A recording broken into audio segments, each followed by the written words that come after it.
Welcome to Chillin' 101. We hope this video helps. You have your SOCKS host and port ready, so open Firefox and go straight to Settings. Click the menu, choose Settings, then scroll to Network Settings and click Settings.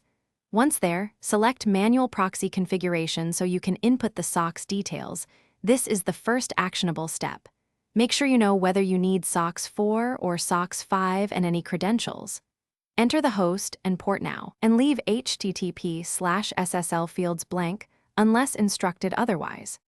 Now you will configure the specifics. Type the SOCKS host and port into the SOCKS field and choose SOCKS 5 unless your provider requires SOCKS 4.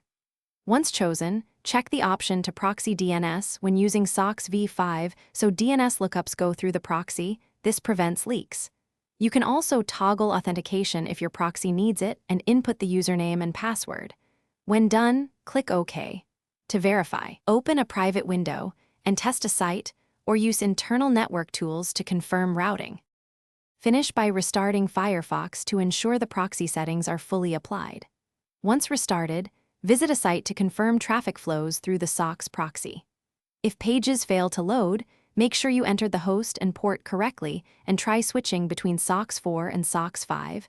Mismatched versions often break connectivity. Also verify credentials and that your firewall permits Firefox outbound connections. One key troubleshooting tip: temporarily set no proxy to confirm the issue is proxy-related before changing other system settings. Thanks for watching. Consider subscribing if we helped you.